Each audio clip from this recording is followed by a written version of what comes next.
36 साल के बाद इंडिया को एक ऐसी शिकस्त दी है न्यूजीलैंड ने कि आने वाले 36 साल तक इंडिया इस शिकस्त का जो गम है उसे नहीं भूल सकेगा। और 36 साल पहले जब इंडिया को शिकस्त दी थी न्यूजीलैंड ने, तब कोहली को क्रिकेट के बारे में कुछ भी नहीं पता था, क्योंकि उस वक्त कोहली सिर्फ और सिर्फ 24 दिन का था, रोहित शर्मा सिर्फ और सिर्फ 1 साल का था और रविचंद्र अश्विन 2 साल के थे। इस पूरी इंडियन टीम में सिर्फ यही 3 प्लेयर थे जो पैदा हुए थे और न्यूजीलैंड की पूरी प्लेइंग 11 में सिर्फ एक प्लेयर था जो इस दुनिया में आ चुका था। उसका नाम है अजाज पटेल। तो ये 4 बंदे थे जो दुनिया में मौजूद थे जब आखिरी बार न्यूजीलैंड ने इंडिया को इंडिया में शिकस्त दी थी। और ये जो 36 नंबर है, ये इंडिया के लिए काफी बुरा हिस्सा है या नंबर है और इंडिया इसे मेरे ख्याल में 36 को भी नहीं भूल सकता अब। और इस 36 साल के बाद जो 46 का नंबर उन्हें मिला है, इसे भी इंडिया नहीं भूल सकता आने वाले कई सालों में। और जब कोई सोच भी नहीं रहा था कि न्यूजीलैंड 2-0 की सीरीज हारी थी श्रीलंका में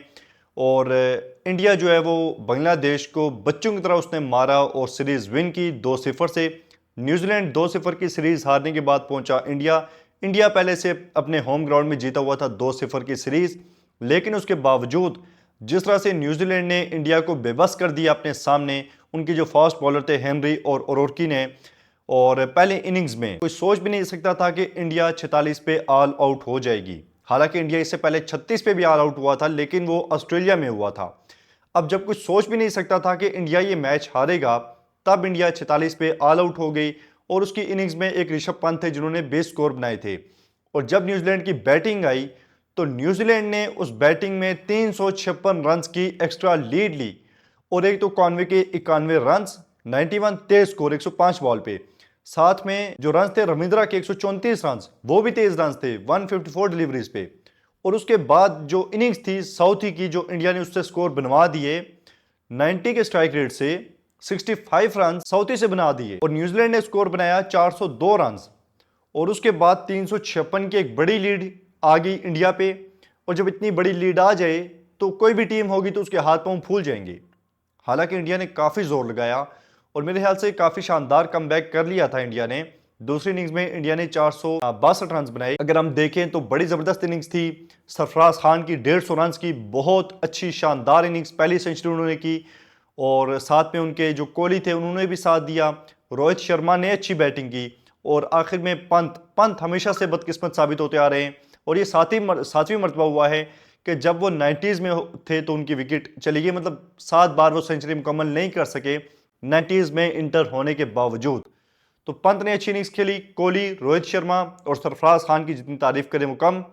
और उसके बाद अगर किसी ने साथ नहीं दिया तो एक स्पेशलिस्ट बैट्समैन केएल राहुल, जिनको स्कोर करना चाहिए था, अगर वो 50 रन भी ऐड कर देते, 50 कर देते, 43-40, जडेजा कर देता, अश्विन भी कर देता 20-25 रन, तो इंडिया ये मैच जीत सकता था और आसानी से जीत सकता था। अब जब स्टार्टिंग में स्कोर कर दिया सबने और तेज स्कोर किया इंडिया ने भी, 5 के रन रेट से तकरीबन इंडिया ने सारा स्कोर किया, लेकिन एंड पे जब जरूरत थी कि जडेजा स्कोर करे, अश्विन स्कोर करे और साथ में केएल राहुल स्कोर करे। अब अगर हम देखें तो 408 पे 3 आउट थे, लेकिन जब नई बॉल मिली न्यूजीलैंड को वापस और ओरकी ने तबाही मचा दी और 3 इंपॉर्टेंट विकेट्स उन्होंने ली और इंडिया 408 पे 3 आउट और 462 पे ऑल आउट।